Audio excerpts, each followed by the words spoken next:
Hello, everybody. My name is Gary Gomes. We made it into June 1st. We're almost halfway through 2024, which is really interesting. The purpose of this particular broadcast is to let you know how Vedic astrology works in part, how it affects or how it is reflected in the greater world more accurately, and also how we can see it working in your lives and also across the world in general. So, if you would like to contact me for a reading or for lessons, you can contact me at 508-525-0001. Show the captions. Again, Gary Gomes, 508-525-0001. So I am going to give and also I can be contacted through email at Gary Gomes G at gmail.com. That's the easiest way to get me. I do have some links on some sites on Facebook, but unfortunately, I don't look at my messenger. I don't use Messenger all that much. You can also contact me on WhatsApp at the phone number I gave previously. So, yeah, it's been an interesting week. So we had the conviction of, or the jury determination of the Trump trial, the only one that looks likely to make its way through. But there'll probably be more publicity about this than anything else. And it is big news. It's, from my perspective, a bit of a warped thing we're watching right now. And I would say a bit of an unfair thing, but that's my perspective. You may feel differently. And one of the reasons, let's go back to the date of the trial, which I believe was, or the date of the conviction, which was the last day that Mercury was in Aries. Okay, so let's see if I can pull that up. So let's see now. Let's go to trial, and I'm putting this in right now. Industrial designer. Let's see now. Was it Wednesday? Let me see now. Let's see. Now a chart. Give me a second. I'm a little bit less well prepared than normal, and I'm not. And as most of you know, I do this off the cuff. I don't plan the broadcast in advance. I have a general idea what I'm going to talk about, but it's pretty much done on the fly. And that may appeal to some people, it may not, but yeah. So it looks like it was Wednesday. It was when the trial determination came through. Now, I'm going to show you this chart because there are several significant things. And now, again, I didn't think they were going to make the determination this early. But that was before I saw the jury instructions, and essentially it gave the jury a great deal of latitude to convict, to be honest. So essentially, the terms of conviction were not quite as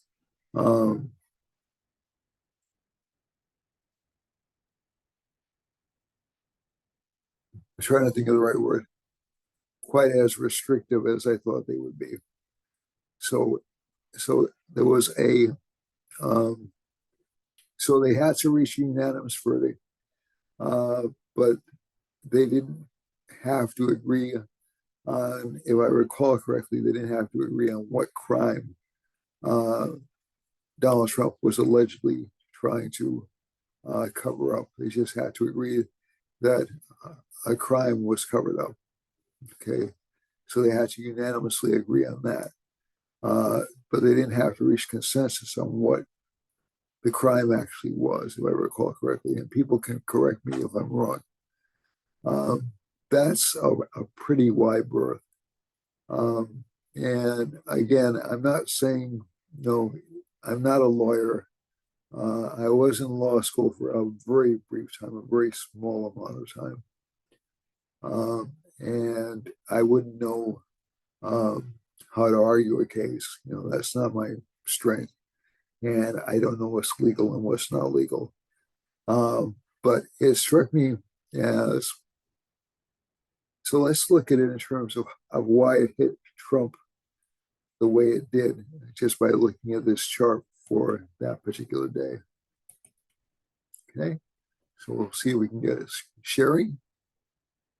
Get the screen sharing. It's the internet's been a little sluggish the past few days. And I think that's mainly because a lot of kids are out of school. All right, that showed up, and let's do it one more time. A lot of kids are out of school, a lot of folks on vacation, and more internet usage because people are looking at different things. So this is Trump's first house right here. He's a Leo rising, Leo ascendant. And his 12th Lord, which is the Lord of the House of Loss, was in the 7th house with Saturn, along with the 6th house Lord, which connects with trials. So 6th house is a house connected with trials or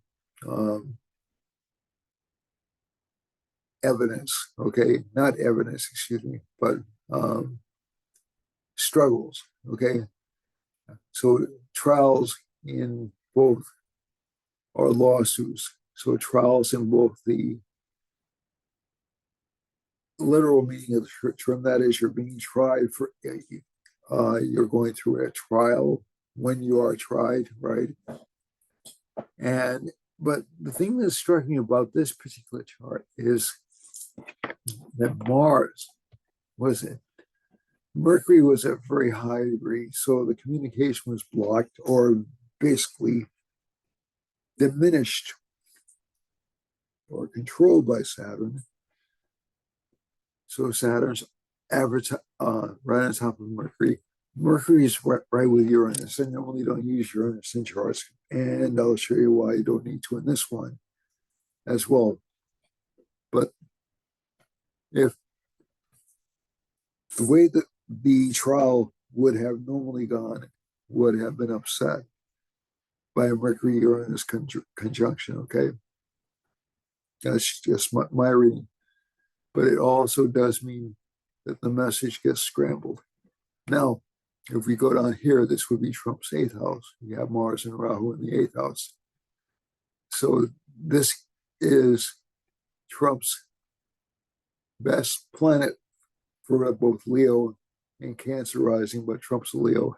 It's his best planet, but it's hidden away by the Rahu, by Mars in the 8th house.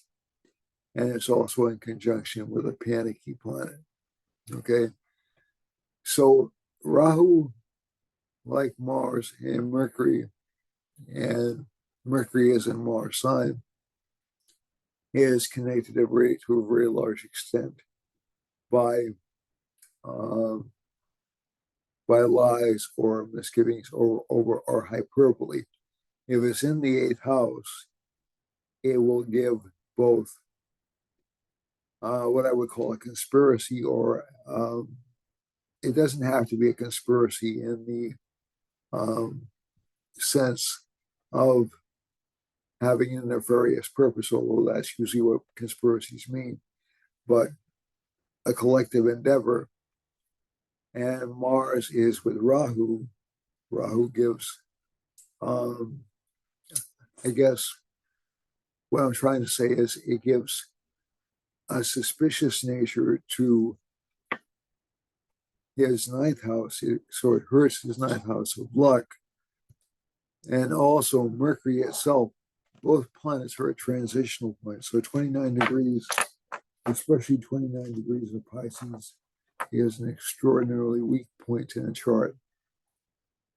So this hurt his luck. Saturn hurt the messaging. It also meant the messaging was under control of somebody else, as it was from Rahu. So Rahu does give. So Mars in the eighth house does indicate a kind of a combatant mode, and the combatants aren't honest. Okay, to be honest, to be truthful, excuse me, I didn't mean that word slip. And finally, the icing on the cake is essentially the Saturn conjunction with the moon involving the 12th house. So even taking this entire conspiracy matrix or combination out of here, so if you don't want to recognize that, that's fine. Or if you don't want to entertain that thought, that's fine. But even without that, the Saturn moon conjunction would have hurt him in terms of the trial. And I think one of the things that I said several weeks ago is if the trial went through quickly, normally if trials go through quickly or if juries come back with their verdict, it's usually quickly, it's usually not good for the defendant. That's just essentially that's the way trials have usually worked, especially high profile trials. So now what's the unintended consequence of this? Well, Trump, after the day after, and the day of the announcement of the trial, got an unprecedentedly large number of small contributions from across the country. So as I said last week, even if he loses, he wins. Okay, this does not necessarily mean he's going to win the election, although I think, barring something really bizarre happening, he will win. But some bizarre things have happened in the past in races, and there's also a comet coming in October, which is timed perfectly for what they call a December surprise, or an October surprise, excuse me, in politics. And it comes right after, it'll be visible right after an eclipse occurs. The thing about comets, though, is they indicate the fall of a leader. Now, it could mean Biden would not get reelected. It could mean that Trump will lose his place as a leader. It doesn't necessarily mean, it's usually most detrimental to the person that holds office or holds power. So that's why I'm leaning towards it hurting Biden. And that comet became visible. Or they became aware of the comet. I think I was reading about it in February. This one comes every 8,000 years. So it isn't a very frequent comet. We don't have any historical records that we can verify that reflect what happened when that comet happened. It's roughly contemporaneous with the so around 8,000 years ago, that would be around 6,000 BCE.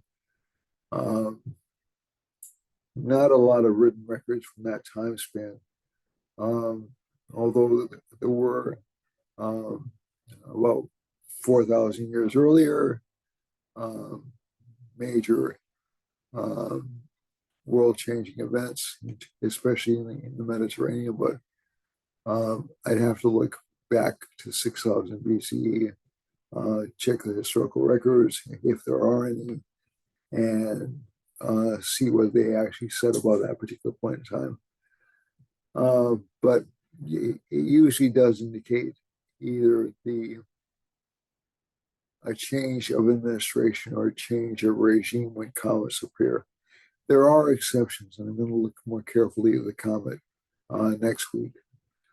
But going into it, it is interesting that we have had, so consistent with the predictions that were being made earlier, we have had several regime changes, or it looks like Mexico is about to elect its first woman president. It looks like Labor is going to win, unless there's some major upset. It looks like Labor is going to win in England, or in the UK, excuse me. Modi in India defied the wave, or withstood that particular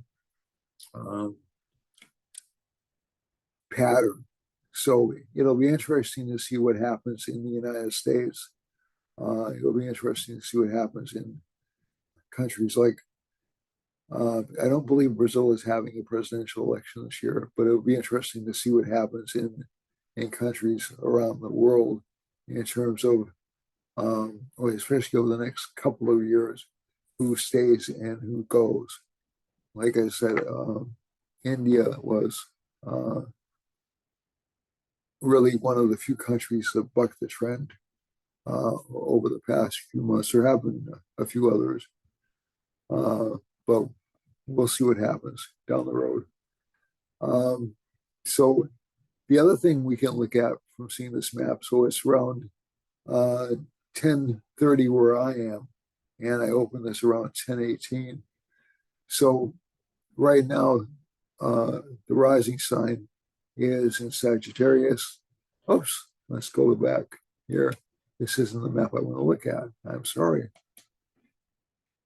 I want to look at the June map. Okay, so let's go to June.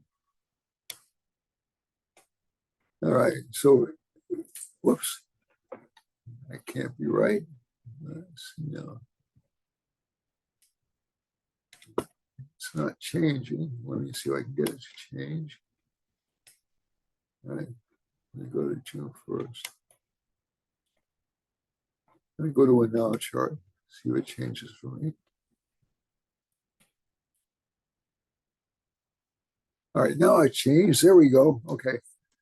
So right now, as I'm doing this broadcast, this is pretty much good for the month of June, but we have Jupiter in the first house, sixth house. Jupiter's in the sixth house in the chart up here in Taurus. So there should be some economic concerns from that cluster in Taurus. There should be a temporary, I don't want to say panic, but a temporary hesitation. And also, because of Venus, Mercury, Sun, and Jupiter in the sixth house, we'll have some interesting combinations about law affecting the executive branch. So we know that President Biden's son is being brought up on gun charges. It really doesn't affect President Biden directly, but it affects his family. And if we go to, so we have Mars in the fifth house, which is actually interesting because, and Joe's chart is a Scorpio rising. So we have over here Scorpio, and the fifth house from Scorpio rising has Rahu and Moon in it. And that's going to give some concern or some worry over the next few months, really, to Hunter. And it does look like they will try to delay the outcome as long as possible because Saturn's aspecting Mars are also trying to destroy it. That's just, don't get mad at me, that's just what the chart says. The Moon Rahu conjunction is, so there are some problems with the sun. But let's look at the country overall. Let's look at the world overall. Moon Rahu in the fourth house gives concerns about inheritance or unearned income. So that's where I'm drawing a lot of the stock market. Pessimism from, and Saturn's aspecting Mars, that it could indicate a slowdown in real estate over the next couple of months. We'll see what happens. Let me just look at one chart, which is really good for that. And there are a couple of real estate charts that we can look at in a Vedic chart. Yeah, so Mars is in Aries. It's not aspected by Saturn in this chart, but I do have a feeling that, a very strong feeling, at least from the birth chart, that we'll see a slowdown in real estate over the next couple of months. The other thing is, and also, despite the best efforts to buffer it, inflation rates will continue, and that's because the cost of raw materials will increase. The other thing is, we have, and also expect something as well, because it's campaign season in the United States, but everybody will be tearing apart the smallest deviations in speech or thought. Okay, that'll be particularly pronounced around early July. The Trump sentencing is coming before, about 3 days before, or within a week of the Republican National Convention. So that seems almost time to take advantage of that exact Saturn on Mars aspect. I'm not saying the judge follows astrology, it's just, or that that is involved in his decision. But essentially, there are no such things as coincidences in astrology. These events aren't necessarily causative, but they are. They do reflect each other. So essentially, whatever's showing up in the heavens shows up on the earth too. The other thing is, we have, so that Saturn Mars combination will give all those things. It will give that, like I said, that attempt to control inflation, but not really succeeding. And also, it will restrict material supplies, which will still tend to affect inflation. The Venus, Jupiter's, Mercury, Sun combination is interesting because whenever planets pile up in a sign, I've noticed some kind of economic shock. Now, this may not be so severe because these planets aren't going to stay there that long, and Saturn isn't involved. So that's a big difference between other combinations. But it's still going to be significant. I'm still waiting for basically more difficult news to happen around October, both because of Mars aspect on K2 and also because of, as I said before, the comet. The comet, I believe, is supposed to appear in Virgo. I read that the other day. So I'll have to do some more research on that. The other thing is, from the chart, this does indicate a lot of legal actions being taken, a lot of, I would say, panicky legal actions being taken on both sides. And again, keep in mind, I'm not saying the Republicans are honest brokers in this deal. They're going to use this to they're going to use whatever they can to politicize and propagandize in the election. That's what political parties do. It's just the nature of the beast. So so essentially, this will give them a lot of opportunities to do this. And as Venus moves into Gemini, there'll be a little bit of a boost, an economic boost, and this will be towards the end of July, towards the middle of July, excuse me. And so I think you'll see a little bit of economic improvement around that time. But again, I'm not optimistic that we're going to make it through um, this year without some kind of major economic um, event, either an investor panic or maybe even a recession. But again, it will not be something which is uh, widely covered, and not because of any conspiracy, but because people won't really realize this happened until after the fact. Uh, the other thing is we have K2 in the 10th house, so there is again confusion over military campaigns. K2 is like Mars, acts like Mars. Mars is in the 5th house in the chart. There'll be a lot of concerns about restraint being shown in Israel and Ukraine, and also in China. I think one of the things that struck me is that uh, President Biden withheld aid to Israel, and also, but at the same time, said it's okay for Ukraine to bomb Russia. Now, depending on your perspective, you can say, well, yeah, they should or can bomb targets inside Russia or but and you can say, well, yeah, it's fair. Russia attacked Ukraine and they laid waste to it.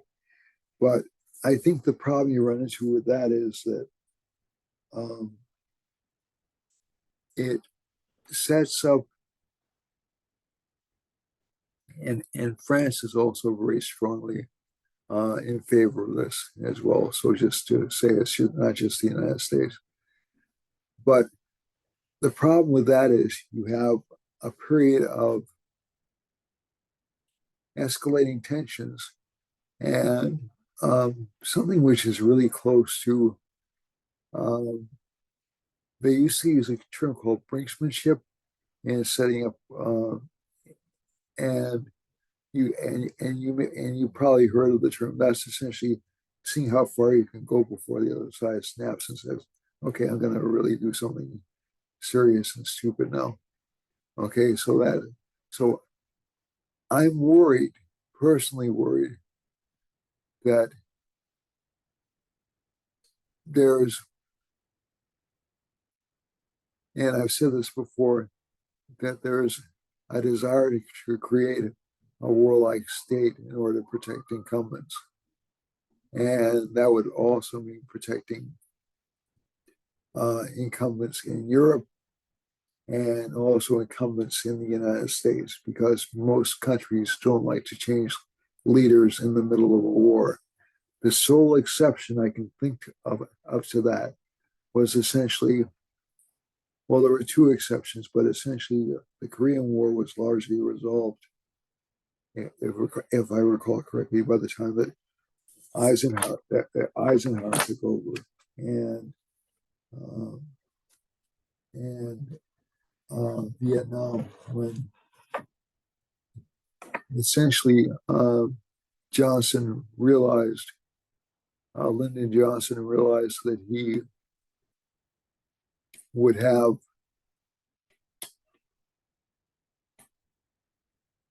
risk defeat in the middle of a war. It's possible he wouldn't have. He would have been reelected, uh, or he would have been reelected. But especially um, given um,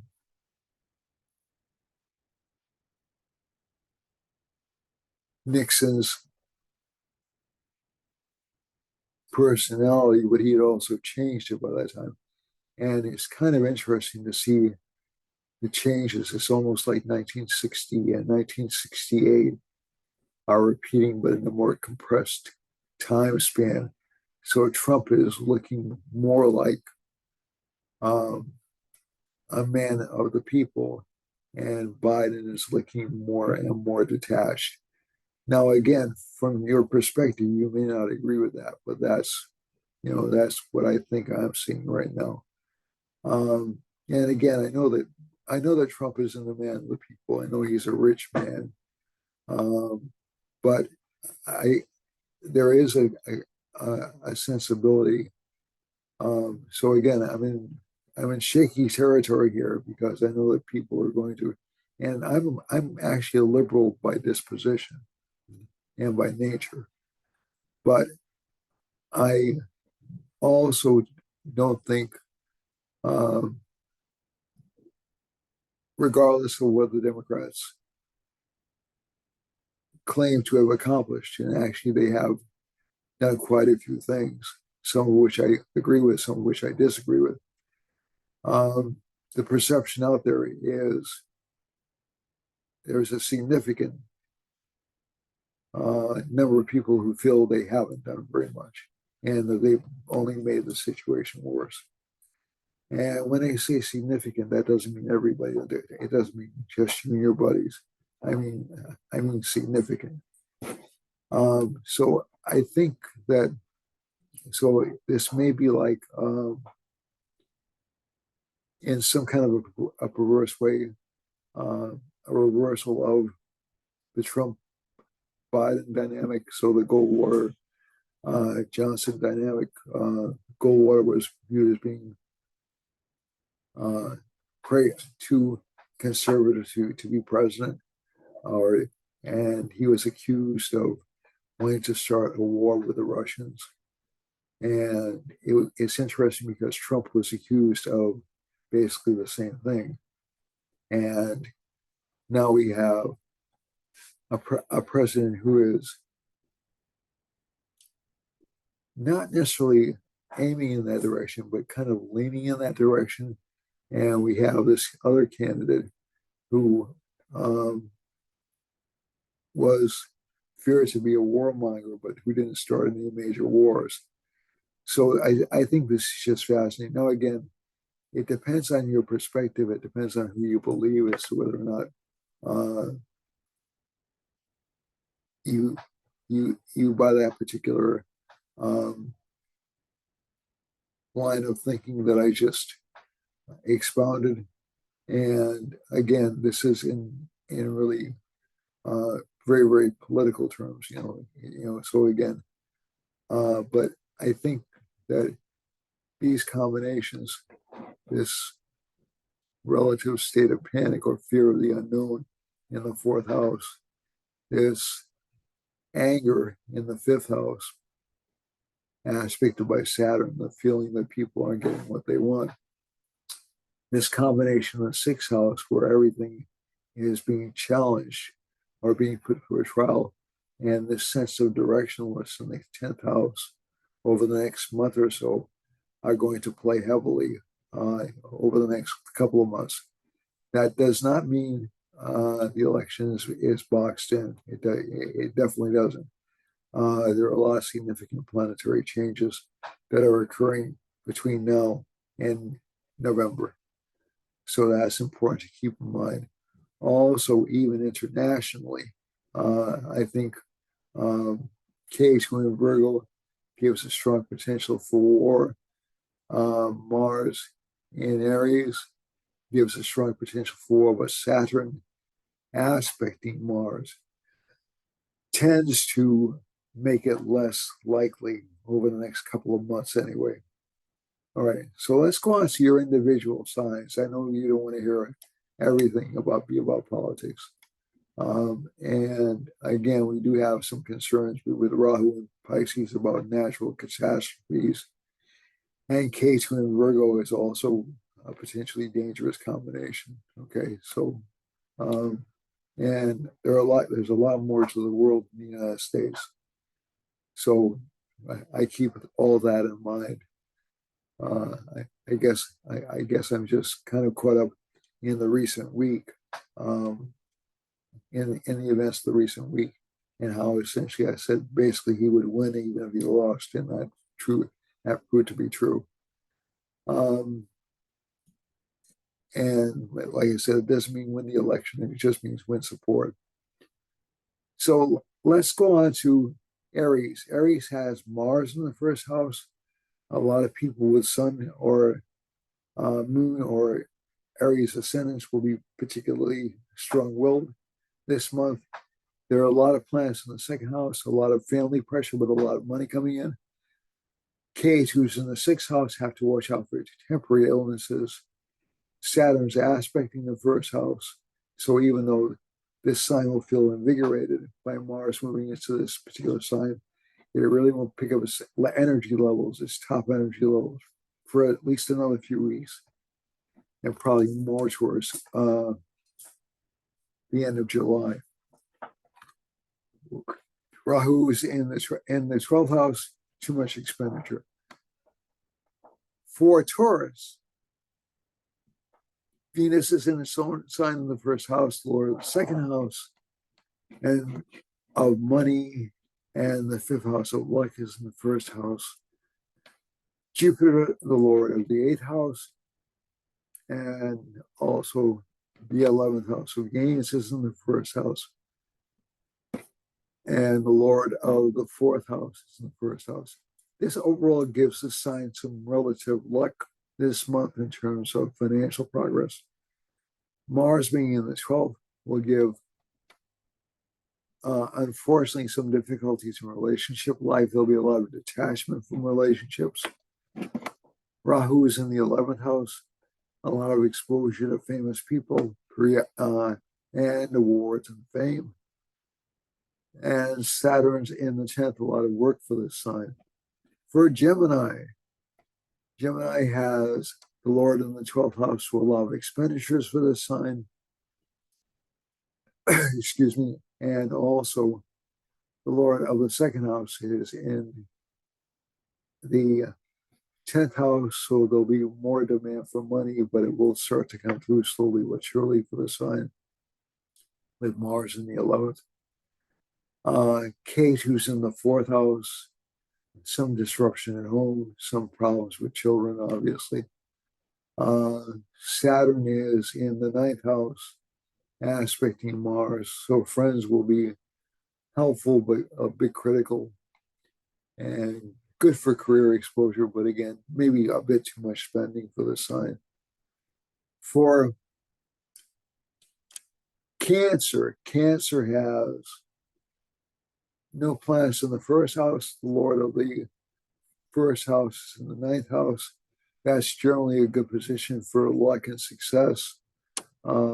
It also produces a kind of a Raj Yoga or a special combination for this chart. So there's a good combination for fame. For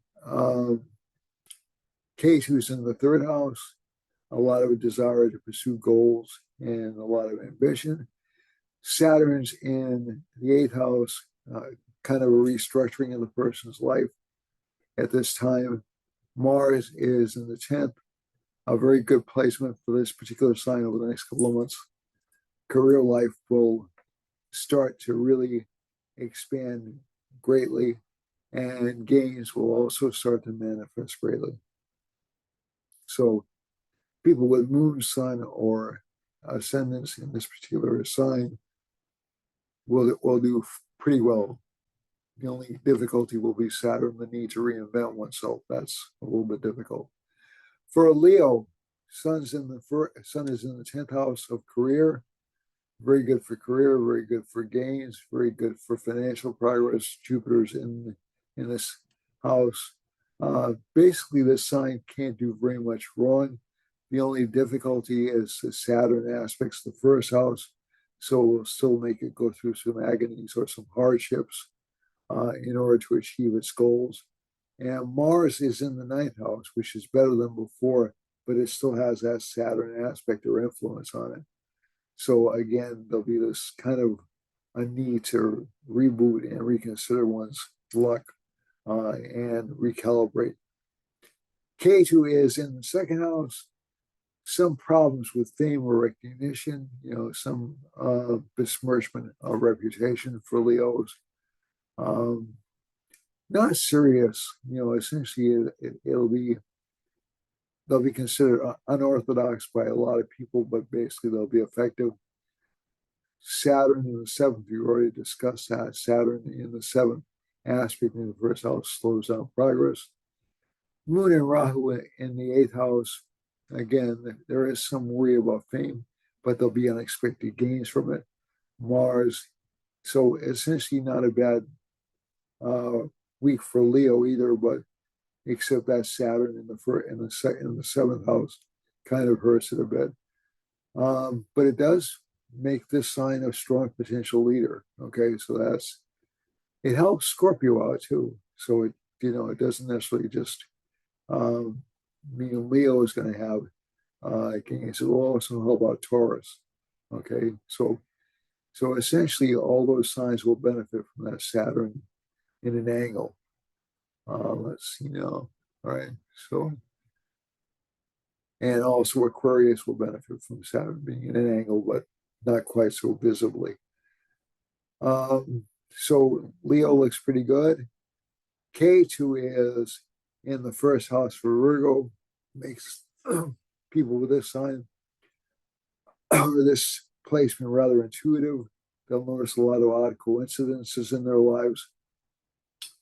Second house Lord is Venus. It's in the ninth house, along with a whole cluster of planets in the ninth house. So this should actually be a pretty lucky week for this sign. Week, at least a couple of weeks for this sign. So there'll be all kinds of good business coming in. For Saturn's in the sixth house, that's a good placement.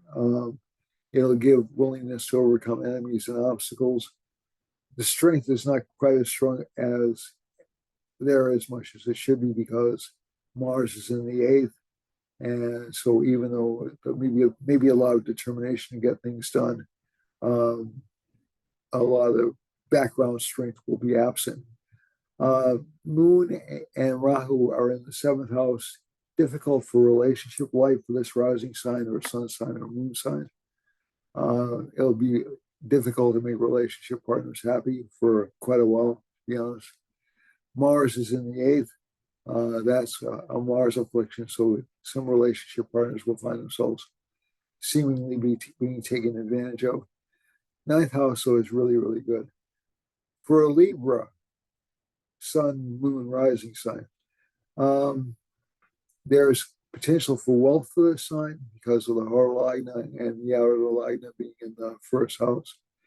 So those are special calculated lagnas, and they represent both recognition and money. And the second house Lord is in the sixth house, so money will have to be gained with a lot of effort. Saturn is in the fifth house, very good for persistence and luck, although you won't be able to do a lot of things you enjoy. You better enjoy work because that's what you'll be doing. Moon and Rahu are in the sixth house. There's some anxiety about health or health problems, especially with pets. Mars is in the seventh house. Mars is in its own sign in the seventh house, so this will make this sign more willing to get into arguments with relationship partners or a little bit more short-tempered than normal. We have a lot of planets in the eighth house, unexpected gains, maybe hidden benefits coming in that were absent. K2 is in the 12th house. There'll be some financial restraint, but also they'll be broken by at certain points. And Scorpio is next. Scorpio's Lord is in the sixth house. So it indicates a lot of attention to trials and combat and opponents. Second house Lord is Jupiter, placed in the seventh house. And this indicates a lot of open enemies coming up as opposed to hidden enemies or behind the scenes enemies. So these will be, you'll actually get direct opposition. Third house Lord is Saturn. Lord of the third house is in the fourth house, so there'll be a lot of desire for status and success through whatever means are necessary. Moon and Rahu are in the fifth house, some worry or concern about children. And Ketu's in the 11th house, again, don't trust friends. People who say they're your allies really aren't your allies. For Sagittarius, Sagittarius has the Lord of the first house is in the sixth house, so this sign will have a lot of attention on justice and trials and increasing financial gain. Saturn is the second house Lord, placed in the third, and that will give a strong desire for money or status again, but not quite in the same way. There'll be more focus on money for Sagittarius. And it'll feel restricted because Saturn's in the second house from his own house. Moon and Rahu, a feeling that your desires aren't being met, that you're not being taken seriously at home. Mars is in the fifth house. Past activities or animosities are coming home to roost right now. So enemies you made in the past or victories you had in the past will be relitigated at this time or fought again. Seventh house Lord is Mercury. Mercury's placed in the sixth house, so there'll be fights or arguments with relationship partners. And Ketu's in the 10th. Again, a lot of confusion about direction in life. Capricorn has Saturn in the second house. So again, focus on money, security, stability. Moon is in with Rahu in the third house, aspecting the seventh house, Lord of the seventh house.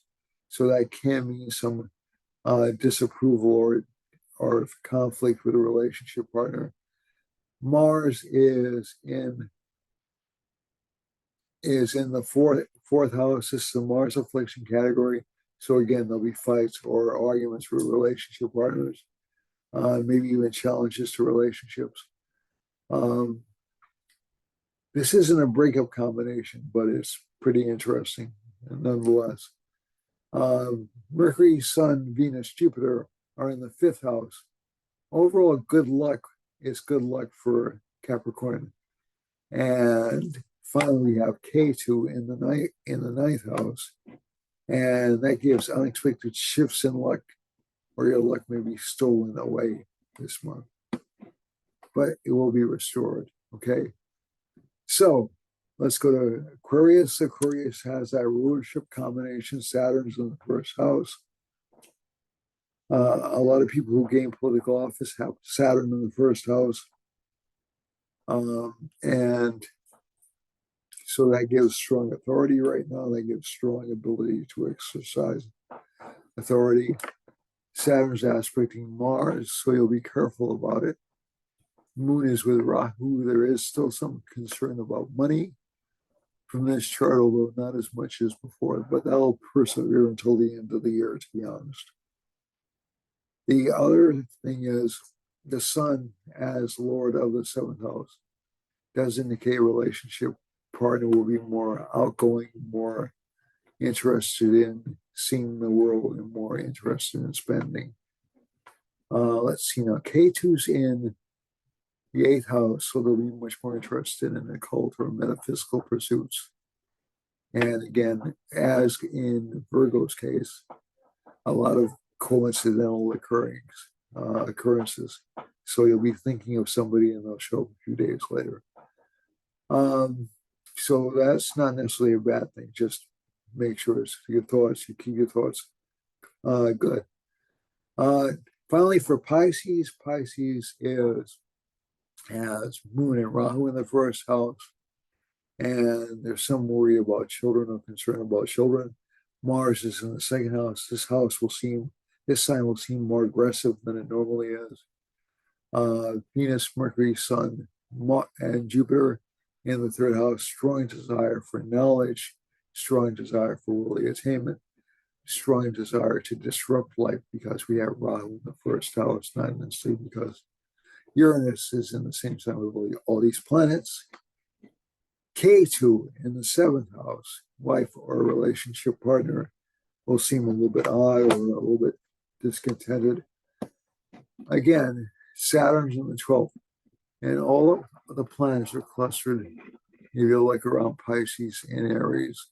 As a matter of fact, most of the planets are within, most of the starry planets are actually in between Aquarius and Taurus. So those are the signs that will get the most attention this week. They'll start to shift in mid-June, but until then, we'll start to see a lot of it. We'll see a lot of attention focused on Aquarius, Pisces, Aries, and Taurus. So let's go to the map of the world and see what's going on out there in the world with the lines in the sky. Okay, so I didn't want to do that. Let's go back to this. Let's close that down. And maybe we can get it to do what I want it to do. That's what I wanted to do. Okay. So the first thing I notice is the Mars line over the Aleutian Islands and next to Hawaii, next to a descending Mercury line. So this is, again, we still have some scandal over property in Hawaii, but it does look like it's being resolved. But really to the benefit of those in power, because Jupiter actually works for the established order, not for people who want to break it up. There is a Venus line going through, and also that Mercury and Jupiter line are going through the northwestern part of the United States, part of Northern California, and a little bit into Western Canada. And there's a Sun-Venus line, essentially in conjunction. Sun and Venus are really close to each other. That's another reason why the trial got decided so quickly. Venus was combusted. It's not really, it gives what I would call hasty decisions in trials. So that's my bias, and you can feel free to disagree with me. So last week, there was a line roughly over here, I think it was in Mississippi and up through, not quite in Ohio, but close to Ohio. So this is Illinois and Indiana, I believe. Okay, over here. So we have this Moon Rahu line. This gives scandal in Texas all the way up through North and South Dakota, down through Nebraska, Kansas, and Oklahoma. So this gives some kind of political or public scandal within that region of the country. Also, a change in Mexico. It could be a scandal, but also a change in Mexico, excuse me. And we have this Mars line running through, and I think this Mars line was a little bit closer to over here. Last week, I can't remember exactly, but we did have that large explosion. Essentially, anybody working in heavy industries should be extraordinarily careful because of Rahu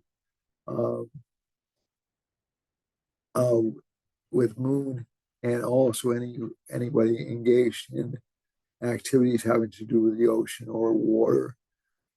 Nicaragua is also experiencing that Mars line down into Mexico, down into Guatemala and Nicaragua, and it's largely avoiding. So it looks like Argentina will still be having some problems, but not as pronounced as they have before. I need to move this over, but there will be some miscommunication, and there will be some restriction, some government restrictions again showing up in Brazil overall.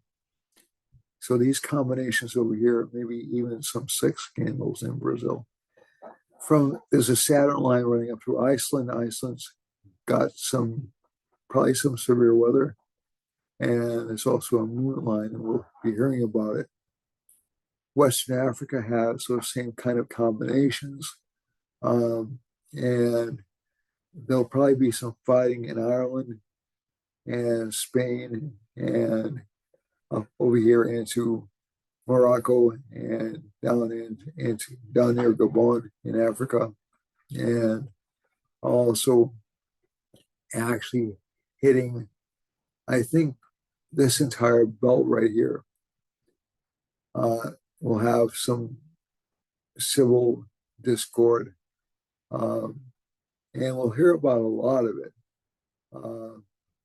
But I think one thing that's interesting is we'll be hearing more about legal issues because of Mercury being with Sun, Jupiter, and Venus than about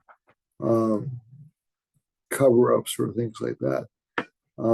But this Sun-Venus conjunction is hitting over Turkey, hitting over Bulgaria, up into Romania, and into all the way up to Norway and Germany and Poland. And I think you'll see some scandals connected with the entertainment industry and even down to Saudi Arabia, and some money scandals connected with the governments of those countries. There's a Saturn line running right through Iran. Iran, as we know, just recently lost their president. And so there'll probably be some discord in Iran. There's a Moon Rahu conjunction in India. I don't know whether or not this will come, and also in Sri Lanka, and also in let me just see now, and also in Bangladesh and Ladakh, and even into Mongolia and Central Russia. So I think one of the things that I'm looking at right now is there might be some conflict in this part of the world over the next few weeks. We're all focused over here and over here, and I'm sorry, and over here. God, what's wrong with me today? Yeah, what's wrong with me every day? But over here into Israel, okay? So we're all focused over here in this part of the world, but India looks like there's some kind of a dispute brewing between India and Pakistan, or India and China. I'm not sure exactly how serious it is, but I'm not crazy about that Mars line being so strong, so potentially strong right now, and also into Thailand and into maybe touching Cambodia. If we go over here, this is Korea and China. So there's a Mercury line going through, a Mercury and Jupiter line going through Korea. Is surrounding the country. So there'll be increased communications from there. There is an election dispute going on in the Philippines right now. I think there's some violence going on in the Philippines right now, if I'm not mistaken. And also, there's some violence occurring in Indonesia, affecting Indonesia, maybe even a little bit but it's about rulership, it's about commerce. All these things are about commerce, okay? Because it's Mercury and Jupiter, and it's also about messaging. There's a Sun-Venus line running through Japan, some economic upset. The Sun Venus lines also indicate some economic upset. And that's New Guinea and into Australia as well. Finally, we have a Saturn line running through here and a Rahu line running up through here. So definitely a scandal in New Zealand, but some financial hardship in Japan and also in Australia. That's it for this week. I have to run. I probably overstayed my welcome. As always, I love you all. These are good opportunities to look at things around you and see what you can make out of your life, as opposed to reacting to the world, and seeing how you can use that strong Saturn to discipline yourself and that strong Mars to get things done. Okay, so, and you have a cluster of planets in Taurus. It's a good time to think about fiscal conservatism and also about what you want from life materially. Okay, so that's not necessarily a bad thing. So we'll leave it there for this week. I'll be back next week. If there are any topics you'd like me to cover, please let me know. If you'd like to come on the show with me, that's perfectly great with me. We can meet over Zoom. And again, any astrologers interested in speaking of the Saptarishi comic event, let me know really, really soon. I'll be contacting a lot of individuals I know, but I had some complications over the past week with a pet who now is thankfully home, and we're very happy. So that's it for me for now. I'll see you next week. Same bat time, same bat channel, and I love you all. As always, please subscribe, share, and like. And again, I apologize if I did delve a little bit too much into politics this week, but it was pretty much staring me right in the face, and I couldn't really avoid it. Okay? All right. Bye-bye, everyone, and have a great week. And let's hope everything works out for the best, because it usually does. Okay? See you next week.